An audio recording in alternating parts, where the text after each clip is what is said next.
મિત્રો,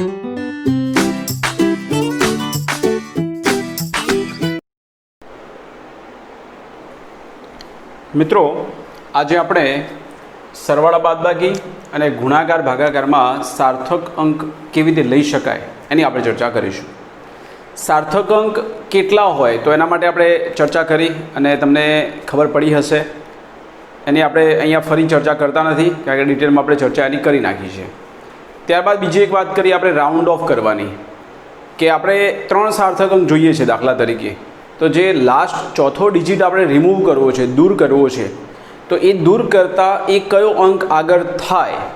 તો વાત એવી કરીએ આપણે કે જે અંક દૂર કરવાનો છે, સમજો કે 3 સાર્થક અંક લેવાના છે, ચોથાને જે દૂર કરવાનો છે એ અંક 5 કરતાં મોટો હોય તો ત્રીજા અંકમાં એક ઉમેરી દેવાનું.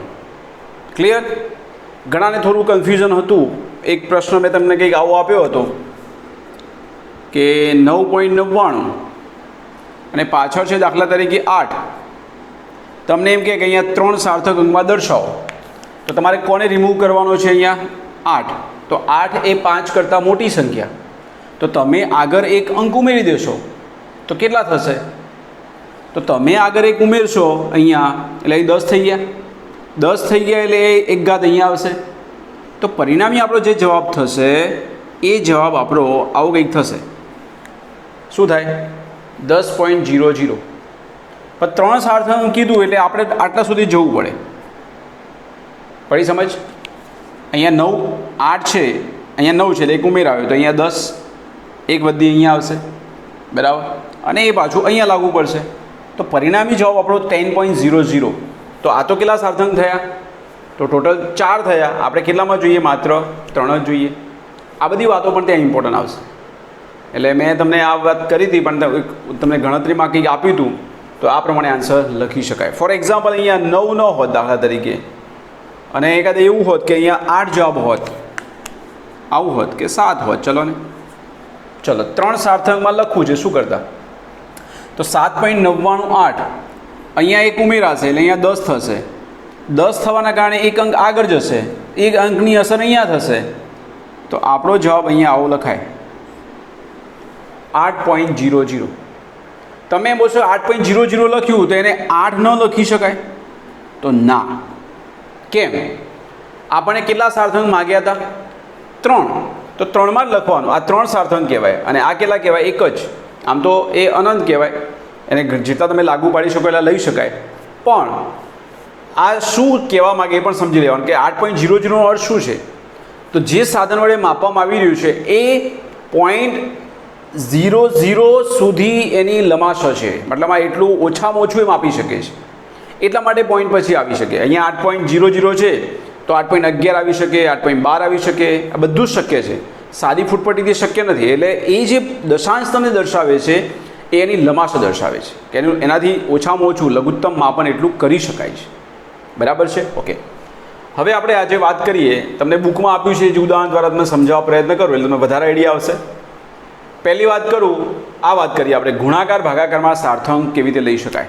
તો મિત્રો, ગુણાકાર ને ભાગાકારમાં વાત એવી છે, બંનેમાં સેમ નિયમ, કે જ્યારે પણ ગુણાકાર કે ભાગાકાર કરતા હો તમે ત્યારે 2 સંખ્યા તમને આપેલી છે, એ 2 સંખ્યામાં એનો ગુણાકાર કરો કે ભાગાકાર કરો, આપણે અંતિમ જવાબ જે આપણે લેવાનો છે એ અંતિમ જવાબમાં 2 સંખ્યામાંથી અથવા 3 સંખ્યામાંથી ઓછામાં ઓછા સાર્થક અંક આવતા હોય એના સ્વરૂપે આપણે દર્શાવવાનું. સમજ પડી ગઈ? તમને 2 સંખ્યાઓનો ગુણાકાર કે 2 સંખ્યાઓનો ભાગાકાર તમને આપેલો છે અને એનો અંતિમ જવાબ જે લાવવાનો છે કેટલા સાર્થકમાં લેવાનો, તો જે 2 સંખ્યા કે 3 સંખ્યા આપેલી હોય એમાં મિનિમમ સાર્થક અંક ધરાવતી સંખ્યા જેટલા જ સાર્થક અંક અંતિમ જવાબમાં લેવાના. ચલો, તમને ઉદાહરણ બુકમાં શું આપેલું છે જુઓ. પહેલું ગુણાકાર ને ભાગાકાર. તો તમને ઉદાહરણ આપેલું છે કે ઘનતા ગણતરી કરવાની આપેલી છે કે ઘનતા બરાબર દળ ભાગ્યા કદ થાય. તો તમને આવું લખેલું છે જુઓ અહીંયા કે આપણે કોઈ ઘનતા માપી રહ્યા છે. ઘનતાનું સૂત્ર શું છે? તો ઘનતાનું સૂત્ર છે દળ ભાગ્યા કદ. ફોર એક્ઝામ્પલ એમાં દાખલા તરીકે દળની વેલ્યુ આટલી છે, તમને બુકમાં આપી છે જુઓ કે 4.237 એ દળ છે. 4.237 તમને દળ આપેલું છે, ગ્રામમાં છે, અને કદ તમને આપેલું છે 2.51 સેન્ટીમીટર ઘન. 2.51. કોઈ પણ બે વસ્તુનો ગુણાકાર કે ભાગાકાર તમને આપેલો છે, તો આ બેનો તમે ગુણોત્તર લઈ રહ્યા છો. તો બે સંખ્યા તમે જે ઉપયોગ કરી ઘનતા માટે એ કઈ વાત કરી? દળ અને કદ. ચલો, દળમાં કેટલા સાર્થક અંક છે? તો તમે કહેશો કે દળમાં 4 સાર્થક અંક છે. અહીંયા 4, બરાબર છે. નીચે આપણે ભાગાકાર કરવાનો છે. આમાં સાર્થક અંક કેટલા છે? 3. તો તમારો અંતિમ જવાબ જે આવે એમાં કેટલા સાર્થક અંક લેવાના? તો જે સંખ્યા આપી છે એમાં ઓછામાં ઓછા સાર્થક જે સંખ્યામાં હોય એટલા સાર્થક ગણવાના. તો આમાં 4 છે ને આમાં 3 છે, તો આપણે કેટલા સાર્થક સુધી લેવાનું? 3 સુધી જવાનું. ચાલો, તમે ભાગાકાર કરો, કેલ્ક્યુલેટરનો ઉપયોગ કરો અને આનો ભાગાકાર કરો. 4.237 ભાગ્યા 2.51 કરો તો તમારો આન્સર શું આવે છે? જુઓ અંદર. તો તમારો આન્સર આવશે 1.6880. આવું આવે છે, જોઈ લો અંદર. કરી ગણતરી. ઓકે. તમારે કેટલા સાર્થક લેવાના? તો તમે જે બે વસ્તુ લીધી છે ગુણાકાર ને ભાગાકારમાં, સરળ બાદબાકીમાં નહીં, ગુણાકાર ને ભાગાકાર માટે આ નિયમને એપ્લાય કરવાનો. તો એમાં તમારે જે સંખ્યામાં ઓછામાં ઓછા સાર્થક હોય એટલા લેવાના. તો આમાં 4 છે ને આમાં 3 છે, તો 3 સુધી જવાનું. ચલો, 3 સુધી હું લાઈન દોરું. ઓકે, આટલા લેવાના. ચલો, કોને દૂર કરવાનું છે? તો એના પછીનો જે આવતો હોય આ દૂર કરવાનો છે આપણે. 0 નહીં જોવાનો, આપણે 8 જોવાના. તો 8 એ 5 કરતાં મોટી સંખ્યા થઈ. શું કરવાનું? આગળ એક અંક ઉમેરી દેવાનો. શું લખાશે આને? તો તમે લખશો 1.8ની જગ્યાએ આવી જશે 9. એનો જે એકમ બનતો હોય, એકમોની વાત હું તમને એક લેક્ચર મોકલું છું જે આપણે પહેલાં ઉતારેલું છે, એ તમે જોશો અને એના પર તમને બધા રાશિઓ અને એના સૂત્રોની સમજ પડશે. ઓકે, ચલો, ઘનતાનો એકમ હું એ લખતો નથી, એ આપણા માટે ઇમ્પોર્ટન્ટ નથી, એ પછી આપણે સમજીશું, તમને એ લેક્ચર જોશો પછી. ઓકે, ચલો, આ થઈ વાત. આપણે કોની વાત કરી? ભાગાકાર. ચલો, ગુણાકારમાં બી આવી શકે એવું કોઈ પણ તમે એક ઉદાહરણ લઈ શકો છો. અહીંયા તમે આવું ટ્રાય કરો. અહીંયા દાખલા તરીકે કે ફોર એક્ઝામ્પલ અહીંયા લીધું આપણે કે 2.50 ગુણ્યા આપણે કરવું છે દાખલા તરીકે 2.50 ગુણ્યા 1.2 લઈએ આપણે. બરાબર છે. ચલો, આનો મલ્ટીપ્લાય કરો અને આપણે કેટલા સાર્થક લેવાના? તો આમાં આપણે 3 સાર્થક અંક છે ને આમાં કેટલા છે? 2. તો અંતિમ જવાબમાં આપણે 2 સાર્થક અંક સુધી જવાનું. બરાબર છે. ચલો, આ બેનો ગુણાકાર કેટલો થાય? તમે કેલ્ક્યુલેટરથી કામ કરી જુઓ. 2.50 ગુણ્યા 1.2. તો આન્સર શું થાય? તમે કેલ્ક્યુલેટરથી કામ કરશો. અહીંયા પહેલાં એમને એમ કરી નાખું. જુઓ, અહીંયા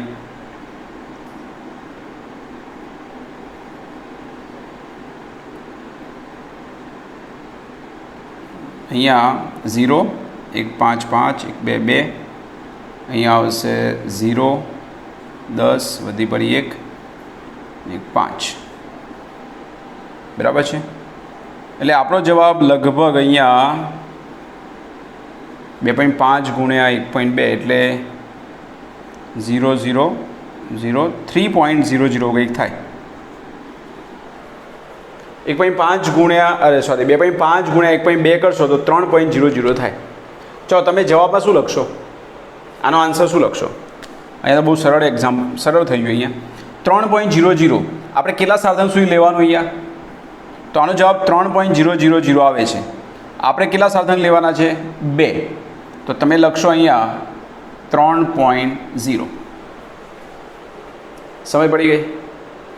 પણ કોઈક એક્ઝામ્પલ એવો હોઈ શકે, બુકમાં એ ગણતરી નથી આપેલી, કદાચ આવું હોઈ શકે. જુઓ કે એક ઉદાહરણ લઉં અહીંયા બીજું કે 5.25 ગુણ્યા અહીંયા લઉં 1.3. હવે આની ગણતરી તમે કરો તો શું આન્સર આવે છે જોઈએ આપણે. સોરી, એક કામ કરીએ, આવું ના લખીએ, આપણે આવું લખીએ 5.1 એવું લખો ને. ચલો, આ બેનો ગુણાકાર કરો, શું આન્સર આવશે જોઈએ આપણે. 5.25 ગુણ્યા 5.1. ચલો, 25 વધી પડી 2 5 દુ 10 2 વધી પડી 1 5 25 ને 1 26. ચલો અહીંયા થશે 1 5 5 1 2 2 1 5 5. ચલો 5 7 7 6 2. આપણો જવાબ થયો 26.77.5. આ એક નવો નિયમ તમને મળશે જે બુકમાં સમજ નહીં પડે. હવે આનો આન્સર થયો મિત્રો 26.77.5. તમારે આમાં મિનિમમ સાર્થાંક કેટલા છે? આમાં સાર્થાંક કેટલા છે? 3. આમાં કેટલા છે? 2. તો તમે એમ કહેશો કે 2 સાર્થાંક સુધી જવાનું. પણ આમાં પ્રોબ્લેમ એ થશે મિત્રો, આ તમને પ્રશ્ન પૂછાય એવો છે, બુકમાં કોઈ જગ્યાએ જોવા નહીં મળે, બરાબર. 5.25 અને 5.1. તો તમે કહેશો કેટલા સાર્થાંક સુધી જવાનું? તો 2 સુધી જવું પડે. આપણો નિયમ એવું કહે છે કે 2 કે 3 સંખ્યાનો ગુણાકાર કે ભાગાકાર કરો છો તેમાં મિનિમમ સાર્થાંક સુધી જવાનું. તો આમાં તમે 5.25 ને આમાં 5.1 છે, તો તમે એમ કહેશો કે આપણો જવાબ તો 26 જ લખાય. તો આપણે રોંગ પડીશું. દશાંશવાળી સંખ્યાનો ગુણાકાર કે ભાગાકાર તમે કરતા હો તો એનો અંતિમ જવાબ જે મેળવતા હોઈએ એમાં જો તમે સાર્થાંક લેવા જાઓ છો અને એમાં દશાંશ ચિહ્ન આવતું નથી, જો આમાં 5.25 આમાં 5.1 એટલે 2 સાર્થાંક સુધી જવું પડે, તો 2 સુધી જઈએ તો 26 જ લખાય. તો એવું ચાલશે નહીં. એમાં એક દશાંશ પછી એક અંક આપેલો છે, તો દશાંશ પછી જવું પડશે એક આગળ. તો આપણે આટલે સુધી જશું. આ પ્રશ્ન પૂછી શકાય, બરાબર. બુકમાં આની કોઈ થિયરી જોવા નહીં મળે તમને, બરાબર છે. તો આમાં તમે શું લખશો? તો આમાં તમે લખશો 26. આપણે અહીંયા સુધી જવું પડશે, બરાબર છે. એટલે અહીંયાથી રિમૂવ કરવાનું, તો 7 રિમૂવ કરો એટલે શું લખાશે અહીંયા? તો 26.8. સમજ પડી મિત્રો? આ એક વસ્તુ એવી છે કે તમને અહીંયા અલગ રીતે સમજવું પડશે. આ તમને ઇઝીલી ખબર પડી ગઈ, બરાબર. પણ આ એક નવો નિયમ જોવા મળશે. આપણે લેવાના છે ઓછામાં ઓછા સાર્થાંક, પણ એવું બને કે જવાબમાં દશાંશ ચિહ્ન નથી આવતું ને બધી રકમો દશાંશવાળી હતી, બરાબર છે. તો તમારે દશાંશ ચિહ્ન કમ્પલસરી એક જવું પડશે. ક્લિયર? ચલો એવી રીતે વાત કરીએ આપણે સરવાળા બાદબાકીમાં સાર્થક અંક. ઓકે, ચલો એમાં નિયમ એવો છે મિત્રો, બુક પ્રમાણે જ વાત કરીએ. આપણે સરવાળાનું ઉદાહરણ લઈ લઈએ પહેલાં. ચલો કે આમાં 3 સંખ્યાનો કોઈ આપણે સરવાળો કરીએ, જે બુકમાં તમને ઉદાહરણ આપેલું છે. તો એમાં નિયમ એવો કહે છે કે આપણે જે સંખ્યાઓનો સરવાળો કરીએ એમાં મોસ્ટ ઓફલી તમને દશાંશવાળી જ વાતો કરી હશે. દશાંશવાળી સંખ્યાઓ આવતી હોય, બરાબર, દશાંશવાળીની જ વાતો કરી હશે. તો એમાં તમારે જે સંખ્યામાં મિનિમમ દશાંશ પછી સાર્થાંક હોય, દશાંશ પછી જે મિનિમમ સાર્થાંક અંક હોય ત્યાં સુધી જવાનું. એવું નહીં કે સંખ્યામાં કેટલા ઓછા સાર્થાંક છે. જુઓ તમને ઉદાહરણ સમજાવું. બુકમાં તમને એક આપેલું છે, ગણતરી કરીને આપી છે. જુઓ અંદર કે 436.32 436.32 વત્તા બીજું તમને આપેલું છે અહીંયા 227.2 227.2. બધું ગ્રામમાં છે પાછું, એ ધ્યાન આપજો. આમાં બીજો એકમ નહીં ચાલે પાછું. આ ગ્રામમાં છે, આ પણ ગ્રામમાં છે. અને ત્રીજું શું આપેલું છે તમને? 0.301 ગ્રામ. બધું એક જ એકમ જોઈએ. પછી 1 ગ્રામ હોય ને 1 કિલોગ્રામ તો સરવાળો નહીં થાય પાછો, સમજી લેજો. એટલે એને કન્વર્ટ કરવું પડે આપણે. નિયમ શું કહે છે જુઓ અંદર બુકમાં, તમે પાન નંબર 29 પર જુઓ. શું કહે છે કે સંખ્યાઓના સરવાળા બાદબાકીથી તે સંખ્યાઓમાંથી લઘુત્તમ દશાંશ ચિહ્નો ધરાવતી સંખ્યામાં જેટલા દશાંશ ચિહ્નો હોય તેટલા જ દશાંશ ચિહ્નો અંતિમ પરિણામમાં આવવા જોઈએ. ચલો તમે બધું ગ્રામમાં છે ને, 1 ગ્રામમાં 1 કિલોગ્રામમાં નહીં ચાલે. બધું ગ્રામમાં છે, બધાનો તમે કેલ્ક્યુલેટરથી સરવાળો કરો. ચલો સ્ટાર્ટ કરો. કેલ્ક્યુલેટરથી સરવાળો કરો. કેટલો થાય? તમને આપી દીધો છો કે અંદર 663.821. આનો સરવાળો થાય છે 663.821. એવો છે, જોઈ લો અંદર. ઓકે, રાઈટ, ગ્રામ. હવે તમે આનો ફાઇનલ આન્સર શું લખશો સાર્થક અંકના આધારે? તો આપણે આમાં એવું નથી જોવાનું કે કેટલા સાર્થકવાળી સંખ્યા છે. આપણે એવું જોવાનું છે કે દશાંશ ચિહ્ન પછી ઓછામાં ઓછા સાર્થક અંક કયામાં છે. તો દશાંશ પછી મિનિમમ સાર્થક અંક આ સંખ્યામાં છે. જુઓ, દશાંશ પછી આની અંદર 2 છે, આની અંદર 1 છે, આની અંદર 3 છે. તમે પસંદ કરશો આ, બરાબર છે. તો તમે દશાંશ ચિહ્ન ઓછામાં ઓછા હોય, જો ફરી અંદર વાંચો શું કહે છે, લખેલું શું છે કે સંખ્યાઓના સરવાળા બાદબાકીથી તે સંખ્યાઓમાંથી લઘુત્તમ દશાંશ ચિહ્નો ધરાવતી સંખ્યામાં જેટલા દશાંશ ચિહ્નો હોય એ સંખ્યા આપણે પસંદ કરીશું. તો દશાંશ પછી લઘુત્તમ સાર્થંક આની અંદર છે, આની અંદર 2 છે, આની અંદર 1 છે, આની અંદર 3 છે દશાંશ પછી. તો આપણે આ સંખ્યામાં જે સાર્થંક આવતા હોય એ લેવાના. તો આમાં કેટલા છે સાર્થંક? 4. બરાબર છે. તો એ પ્રમાણે આપણે જઈશું. ચલો આમાં આન્સર શું આવશે? તો આમાં આન્સર આવશે 663 પોઈન્ટ. આપણે આટલા લેવાના છે. તો અહીં દૂર કોને કરવાનું છે આપણે? 2 એટલે 5 કરતાં નાની સંખ્યા. તો આમાં કોઈ ફરક નહીં પડે, તમે લખી શકશો અહીંયા 663.8. બોલો મિત્રો, સમજ પડી ગઈ? બહુ ઇઝી વાત છે. બરાબર છે. આવા અનેક ઉદાહરણ તમે લઈ શકો છો. બીજું એક તમને બાદબાકીનું ઉદાહરણ આપેલું છે, જોયો અંદર. બાદબાકીનું ઉદાહરણ કેવું આપેલું છે? જુઓ અંદર નીચે આપેલું હશે કે 0.307 મીટર, 0.307 મીટર માઇનસ લખેલું છે 0.304 મીટર. ચલો, બંનેમાં દશાંશ પછી સરખા સાર્થંક છે, કેટલા? 3. આમાં પણ 3. ચલો, આનો આન્સર શું થાય? તો આનો આન્સર થાય મિત્રો 0.03 મીટર. હવે આમાં શું થશે? તમને એમ લાગ્યું કે સાર્થંક કેટલા આવ્યા? તો આમાં સાર્થંક એક જ કહેવાય, પણ આપણે નિયમ પ્રમાણે જોવાનું છે કે દશાંશ પછી કેટલા સાર્થંક આપેલા છે. તો આમાંય 3 છે ને આમાંય 3 છે. તો દશાંશ પછી આપણે જેટલો જવાબ આવતો હોય ત્યાં સુધી આપણે જવા પ્રયત્ન કરવાનો. પણ મિત્રો, ભલે આમાં એક જ સાર્થંક છે, પણ તમે એને આવું ન લખી શકો. 3 × 10⁻² મીટર આવું નહીં લખી શકો. આને પદ્ધતિ મુજબ આ રીતે લખવાનું. દશાંશ પછી જે પદ્ધતિ આવતી હોય એ પ્રમાણે જવાનું. જો પાછળ અંક આવતો હોય તો હજુ લેતા આપણે ક્યાં સુધી? તો દશાંશ પછી 3 અંક સુધી જવાનું હતું, તો એ પ્રમાણે આપણે જતા. બરાબર છે. આ પ્રમાણે આપણો આન્સર થાય. એમાં એક બહુ સરસ વાત કરી છે, એક લાસ્ટમાં પાછળ તમને એક ઉદાહરણ આપેલું છે. જુઓ અંદર હું કહું એ પેજ તમે ખોલો. પાન નંબર 31 પર એક ફકરામાં, પહેલા ફકરામાં તમને એક આન્સર આપેલો છે. શું લખેલું? જુઓ અંદર અહીંયા એક આપણને આપેલું છે કે બાદબાકી જ છે.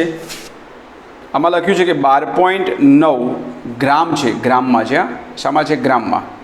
માઇનસ 7.06 ગ્રામ. ઓકે. હવે આની આપણે બાદબાકી કરીએ તો આપણને જવાબ જે મળે છે, આનો આન્સર, એ આન્સર મળે છે મિત્રો આપણને 5. કેટલો મળે છે? 84 ગ્રામ. તમે ક્યાંની ગણતરી કરી જોજો. તો 5.84 ગ્રામ મળ્યો. ઓકે. હવે જુઓ અહીંયા કે 12.9 ગ્રામ, 7.06 ગ્રામ. જવાબ મળ્યો 5.84 ગ્રામ. તો આની અંદર દશાંશ પછી અહીંયા 1 અંક હતો, અહીંયા દશાંશ પછી 2 અંક હતા. તો આપણે દશાંશ પછી કેટલા અંક સુધી જવાનું? તો દશાંશ પછી 1 જ અંક સુધી જવાનું, મિનિમમ હોય ત્યાં સુધી. આમાં 2 છે. બરાબર. તો આપણો ફાઇનલ જે આન્સર આવે એમાં દશાંશ પછી 2 નહીં, દશાંશ પછી 1 જ સાર્થંક જવાનું છે. તો તમે ભલે અહીંયા 3 સાર્થંક બનતા હોય તો 3 નહીં લખીએ, દશાંશ પછી 1 જ જવાનું છે. તો આપણે આટલું જ જઈશું. આમાં દશાંશ પછી 1 છે ને આમાં દશાંશ પછી 2 છે. આપણે કયો મિનિમમ પસંદ કરવાના? તો દશાંશ પછી 1 જવાનું એટલે 5.8. કોણે દૂર કર્યા તમે? 4. 5 કરતાં નાની સંખ્યા. તો આમાં કોઈ ફરક નહીં પડે. તમે આન્સર શું લખશો? 5.8 ગ્રામ. આ એકમ છે ને, એ કોઈ સંખ્યા નથી.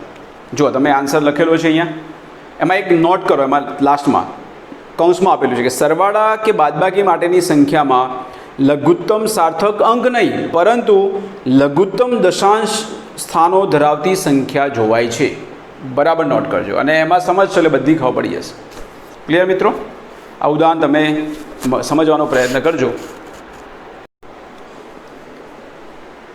આપણે રાઉન્ડ ઓફની વાત આગળ કરી નાખી છે. અહીંયા તમને આપેલું છે કે સંનિગ્ધ મૂલ્ય કેવી રીતે લેવું. 5 હોય, 5 કરતાં મોટી સંખ્યા હોય અને 5 કરતાં નાની સંખ્યા હોય. તો બધી ચર્ચા મેં કરી નાખી છે, એટલે ફરી આપણે રિપીટ નથી કરતા. આપણે 2.13 અને 2.14 જે ઉદાહરણ છે એ આપણે જે આગળ વાત કરી અનુસંધાનમાં જ છે. ગુણાકાર ભાગાકાર સરવાળા બાદબાકી માટે બંને લગભગ ગુણાકાર અને ભાગાકાર માટે આપેલા છે. તો ફટાફટ ગણી નાખીએ. MCQ જેવો પ્રશ્ન છે, કોઈ 3 માર્ક્સમાં એ વસ્તુ આવવાની નથી. ચલો પહેલી વાત શું કરી છે આપણને કે અહીંયા ઘન એટલે કે સમઘન બધી બાજુ એક સરખી હોય એવો 3 ડાયમેન્શનમાં એક પદાર્થ છે એટલે કે સમઘન માટે પણ કહી શકાય. સમઘન માટે વાત કરી છે. સમઘન માટે તમને દરેક બાજુની લંબાઈ સરખી હોય. દરેક બાજુની લંબાઈ કેટલી આપેલી છે આપણને? 7.203 મીટર આપેલ છે. બરાબર. તો યોગ્ય સારથંગને ધ્યાનમાં રાખી અને એનું કુલ કદ એટલે કુલ ક્ષેત્રફળ અને બીજું શોધવાનું છે આપણે, એનું કદ શોધવાનું છે. બરાબર છે મિત્રો. સમઘન એટલે શું? સમઘન એટલે આપણે એવો ઓરડો વિચારી લઈએ કે જેની બધી જ બાજુઓ એક સરખી હોય. તો કેટલી બાજુઓ થાય તમારા ઓરડાની અંદર? તો તમે કહેશો કે 4 નહીં મિત્રો, કેટલી થાય? 6 બાજુઓ થાય. બે આ બાજુ એટલે 4, એક ઉપર ધાબુ જે હોય અને એક નીચે તળિયું. ટોટલ સમઘન જે હોય એની 6 બાજુઓ થાય. ચલો એમાં એક બાજુનું તમે ક્ષેત્રફળ કહું તો તમે શું કહેશો? તો એક બાજુ તો આમ જે લંબાઈ છે એટલી જ આ બાજુ લંબાઈ છે એટલે ચોરસ જેવું દેખાય. તો આ જે એક દિવાલ થશે, એક દિવાલ બધી બાજુ એક સરખી છે, ચોરસ જેવી જ કહેવાય. તો ચોરસનું ક્ષેત્રફળ શું થાય? તો તમે કહેશો લંબાઈનો સ્ક્વેર, કારણ કે લંબચોરસનું બોલાય લંબાઈ ગુણ્યા પહોળાઈ, તો ચોરસ એટલે લંબાઈનો સ્ક્વેર. તો એવી કેટલા ચોરસ થયા તમારા સમઘનની અંદર, ઓરડાની અંદર? તો બધા ઇક્વલ છે એટલે 6 થયા. તો એક બાજુનું ક્ષેત્રફળ થાય L². તો 6 બાજુઓનું ક્ષેત્રફળ થાય 6 × L². સમજ પડી ગઈ? ચલો અહીંયા પહેલી આપણે જે વાત કરી લઈએ કે સમઘનનું અથવા ઘનનું કુલ ક્ષેત્રફળ ઇઝ ઇક્વલ ટુ 6 વખત L². રાઈટ ને? 6 બાજુઓ હોય એની. L કેટલા છે? 7.203 નો સ્ક્વેર. આનું તમે સાદુરૂપ આપશો, તમારે કેલ્ક્યુલેટરથી કામ કરવાનું છે એટલે લઈને બેસતો નથી હું બધું. એનો જવાબ તમને થાય છે પેલું એનો વર્ગ કરીને 6 વડે ગુણશો તો 311.2992 આખું લખીએ 311.2992 અને એના પછી છે 54. ક્ષેત્રફળનો એકમ મિત્રો મીટર સ્ક્વેર થાય. શું થાય? Meter square. લંબાઈ ગુણ્યા પહોળાઈ એટલે 2 વખત મીટર. લંબાઈ એટલે મીટર અને ક્ષેત્રફળ એટલે લંબાઈ 2 વખત એટલે મીટર સ્ક્વેર. ઓકે, હવે આપણે અહીંયા શું કર્યું? ગુણાકાર કર્યો આપણે. તો ગુણાકાર અહીંયા એક જ વસ્તુ છે, અહીંયા કોઈ બીજી વેલ્યુ તો છે જ નહીં, એક જ વેલ્યુ છે. તો આપણે ગુણાકાર ભાગાકારમાં નિયમ શું છે કે 2 વસ્તુ આવતી હોય, 2 રાશિઓ, 2 સંખ્યા આવતી હોય તેમાં ઓછામાં ઓછા સાધન સુધી જવાનું. પણ આપણે સંખ્યા તો એક જ છે તો આપણે એમાં જે સાધન એટલા લેવાના. તો આમાં કેટલા સાધન છે? 4. તો 4 સુધી જાઓ. ચલો 4 સુધી જશો એટલે શું આવશે? 311 પોઈન્ટ અહીંયા આટલા સુધી જવાનું આપણે. તો કોને દૂર કરવાને તમારે? તો તમારે દૂર કરવાની 9 એટલે 5 કરતાં મોટી સંખ્યા. તો આગળ 1 ઉમેરશો એટલે 311.3 મીટર સ્ક્વેર. જોઈ લો આન્સર શું લખેલો છે? 311.3 મીટર સ્ક્વેર. સમજ પડી ગઈ મિત્રો? અહીંયા એક જ સંખ્યા છે એટલે કોઈ કન્ફ્યુઝન જ નથી. એમાં જે સાર્થંગ હોય એટલા જવાના. ગુણાકાર ભાગાકારમાં સરવાળા બાદબાકી એમાં નિયમ જુદો છે. ગુણાકાર ભાગાકારમાં 2 સંખ્યા હોય તો આપણે એકમાં જે ઓછામાં ઓછો સાર્થંગ હોય એટલા સુધી જવાનું. સરવાળા બાદબાકીમાં દશાંશ પછી મિનિમમ સાર્થંગ હોય ત્યાં સુધી જવાનું. ક્લિયર? ઓકે ચલો. અને આપણે વાત કરી લઈએ કદ. સમઘનનું કદ. સમઘનનું કદ શું થાય? તો સમઘનનું કદ થાય લંબાઈ ગુણ્યા પહોળાઈ ગુણ્યા જાડાઈ. એટલે લંબાઈ 3 વખત લંબાઈની 3 ઘાત થઈ ગયું ને? લંબાઈ ગુણ્યા પહોળાઈ ગુણ્યા જાડાઈ એટલે કદ. ચલો અહીંયા આવશે 7.203 ની 3 ઘાત. તો 3 વખત 7.203 ગુણશો તો આપણો આન્સર થાય છે 373.71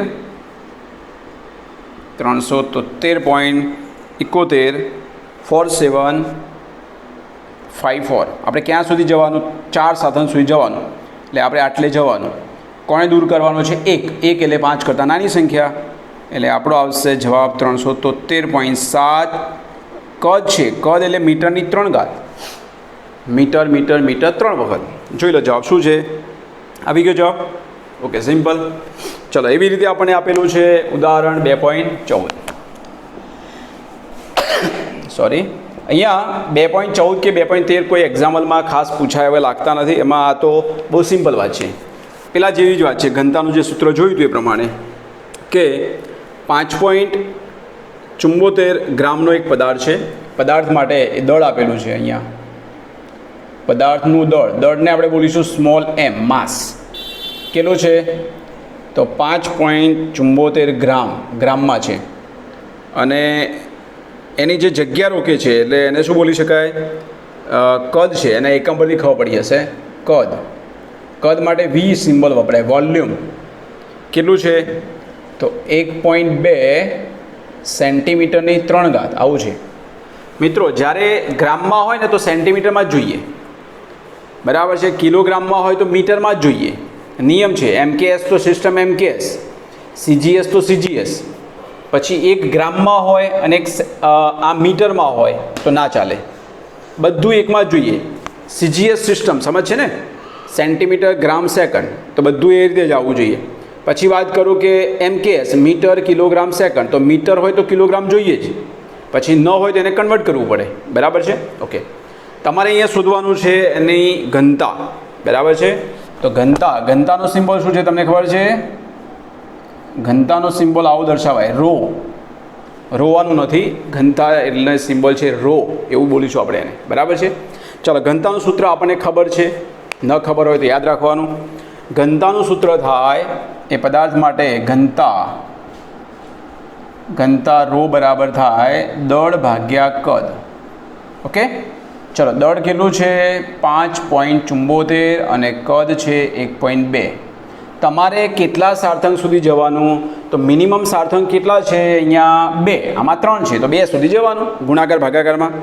ઓકે, 5.74 ભાગ્યા 1.2 કરો તો તમારો જવાબ કેટલો થાય છે? અહીંયા ડાયરેક્ટ જવાબ મૂકેલો છે, આપણે પ્રયત્ન કરી જોઈએ. અહીંયા તમે કેલ્ક્યુલેટરથી કામ કરશો. 5.74 ગુણ્યા 1.2 જોઈએ. ચલો, અહીંયા થશે 8, 7 દુ 14 વધી 1, 10 ને 11, 8, 8, 8, 6. આપણો જવાબ થાય છે 6. સોરી, કંઈ ભૂલ કરી લાગે છે. અહીંયા 1.2 છે ને મિત્રો.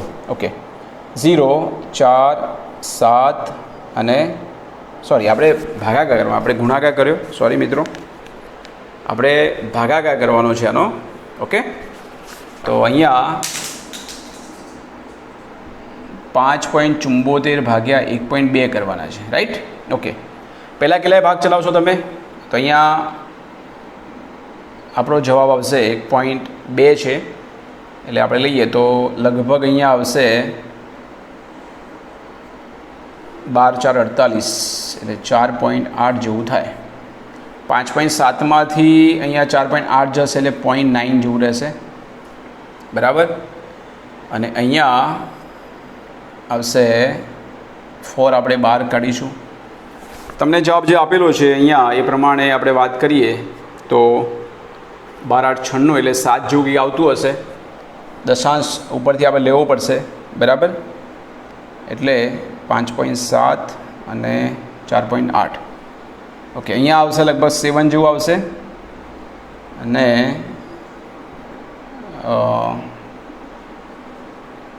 8.4 એવું આવશે, 1 આવશે. એટલે અહીંયા 0, 10. અહીંયા 4.7 સમથિંગ કંઈક જવાબ આવશે. 4.77 એવું કંઈક આવશે, બરાબર છે. આવું કંઈક જવાબ આવશે. 4.7 પછી 5 કરતાં મોટી સંખ્યા આવશે, બરાબર છે.